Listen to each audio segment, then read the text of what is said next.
اقرأ كتاب الله ترق جنانه وتنل عظيم الأجر والغفران. السلام علیکم ورحمۃ اللہ وبرکاتہ. الحمد للہ وکفى وسلام علی عباده الذین اصطفى. اما بعد فاعوذ باللہ من الشیطان الرجیم. بسم اللہ الرحمن الرحیم. یا ایہا الذین آمنوا لا تتخذوا اليہود والنصارى اولیاء بعضهم اولیاء بعض ومن يتولهم منكم فإنه منهم. صدق اللہ العظیم. وزعمتم نصارى ہو تو تمدن میں ہنود، وزعمتم نصارى ہو تو تمدن میں ہنود، یہ مسلمان ہیں جنہیں دیکھ کر شرمائیں یہود.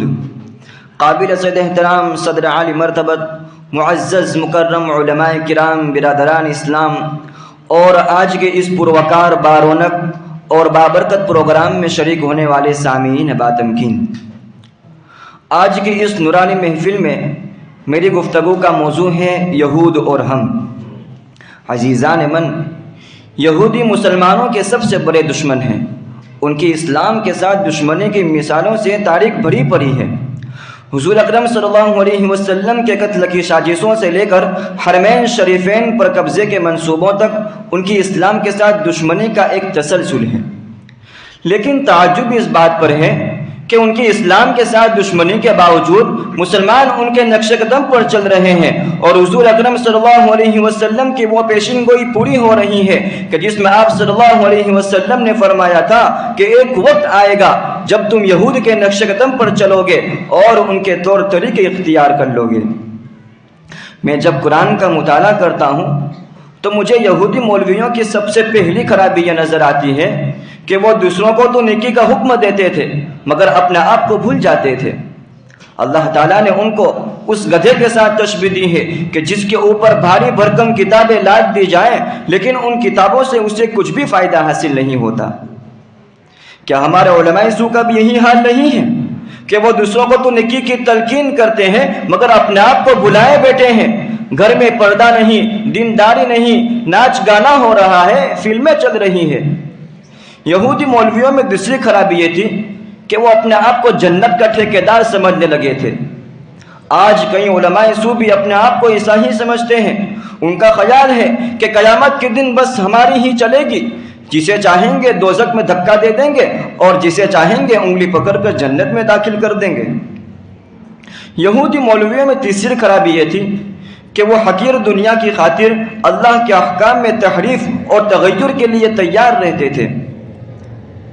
آج مسلمانوں میں بھی ایسے لوگوں کی کمی نہیں ہے جو ذاتی مفادات کے لیے، حکمرانوں کی خوشنودی کے لیے اور برادری کے رسم و رواج نبھانے کے لیے آیات قرآنیہ اور احادیث نبویہ میں معنوی تحریف کے لیے تیار رہتے ہیں. یہودی مولویوں کی چوتھی خرابی قرآن نے یہ بیان کی ہے کہ وہ معاشرتی برائیوں سے خاموش سمجھوتا کر چکے تھے. سب کچھ اپنی نظروں کے سامنے ہوتا دیکھتے تھے مگر پھر بھی خاموش رہتے تھے. ان کی زبانیں امر بالمعروف اور نہی عن المنکر سے گنگ ہو چکی تھی، اور گنگ ہونے کی اصل وجہ یہ تھی کہ وہ خود بھی ان برائیوں میں مبتلا تھے. برادران عالی وقار، آج ہمارے اندر بھی یہ خرابی آ چکی ہے. ہم برائی کو پھیلتے ہوئے دیکھتے ہیں، اللہ کے احکام ٹوٹتے ہوئے دیکھتے ہیں، ظلم کی بھڑکتی ہوئی آگ دیکھتے ہیں، اور کہاں نہیں دیکھتے؟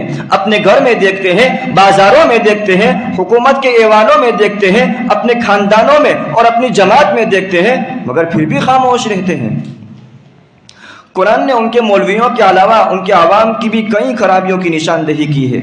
مثلا یہ کہ وہ ابھی عمل ہی نہیں بدعمل بھی تھے، مگر ان کا خیال تھا کہ ہم تو اللہ کے لاڈلے اور پیارے ہیں، اس لیے اول تو وہ ہمیں جہنم میں ڈالے گا ہی نہیں، اور اگر بالفرض ہمیں جہنم میں ڈال بھی دیا تو چند دن ہم جہنم میں رہیں گے، پھر ہم ہوں گے اور جنت ہوگی. دین اسلام کے پاس مانو، سچ کہیے گا کہ آج مسلمانوں کا بھی یہی حال نہیں ہے. ان کا خیال ہے کہ ہم تو اللہ کے پیارے اور لاڈلے ہیں، اس لیے اولاً تو ہم جہنم میں جائیں گے ہی نہیں، اور اگر بالفرض جانا ہی پڑا تو چند دن ہم جہنم میں گزار کر ہنستے کھیلتے جنت میں چلے جائیں گے. قرآن کہتا ہے کہ یہودی قوم توہمات کا شکار تھی، سحر، ٹونے اور ٹوٹکے کا زور تھا۔ آج مسلمانوں کا بھی یہی حال ہے، ہر قدم پر توہم پرستی عام ہے، ہر قدم پر ایسے بابے موجود ہیں کہ جن کا دعویٰ ہے کہ ہم پل بھر میں محبوب کو قدموں میں ڈال سکتے ہیں، سنگ دل افسر کو موم کر سکتے ہیں، بے روزگاروں کو روزگار دلا سکتے ہیں اور دل کی ہر مراد پوری کر سکتے ہیں۔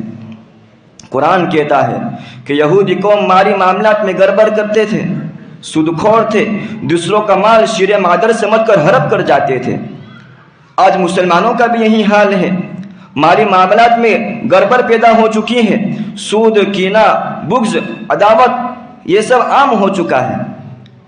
قرآن کہتا ہے کہ اللہ تعالیٰ نے یہودیوں پر بے شمار احسانات کیے، ان میں 20 انبیاء کرام بھیجے، انہیں فرعون کے بدترین مظالم سے نجات دلائی اور ان کے لیے دریا خشک کر دیا اور ان کے کھانے کے لیے من و سلوہ کا انتظام کیا گیا، مگر انہوں نے ناشکر پن کا راستہ اختیار کر لیا۔ ہم پر بھی اللہ تعالیٰ نے بے شمار احسانات کیے، ہمیں خاتم النبیین کا امتی بنایا، قرآن کی صورت میں عزت و سرفرازی کا نسخہ ہمیں عطا فرمایا اور ایک آزاد ملک ہمیں عطا کیا، لیکن ہم نے شکر کے بجائے کفران نعمت کیا۔ عزیز دوستو، ان برائیوں کی وجہ سے یہودیوں پر ذلت مسلط کر دی گئی، ہم نے ان کے طور طریقے اختیار کر لیے، اس لیے ہم پر بھی ذلت کے گہرے بادل چھائے ہوئے ہیں۔ کشمیر سے لے کر بوسنیا تک، ایشیا سے افریقہ تک ہم پر ظلم کے پہاڑ توڑے جا رہے ہیں، لیکن کوئی پوچھنے والا نہیں۔ آئیے ہم عزم کریں کہ ہم یہودیوں کے طریقوں کو چھوڑ کر صحابہ کے طریقوں کو سینے سے لگائیں گے۔ اگر ہم نے ایسا کیا تو انشاءاللہ کامیابی کی چھڑی ہمارے ہاتھ میں ہوگی اور عزت کا تاج ہمارے سروں پر ہوگا۔ آخر میں ایک شعر کہہ کر اپنی بات مکمل کہتا ہوں۔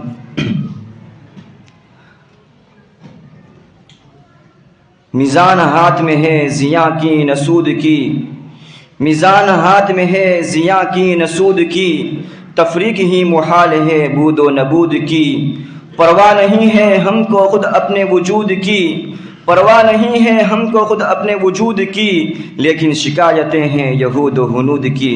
وآخر دعوانا ان الحمد للہ رب العالمین۔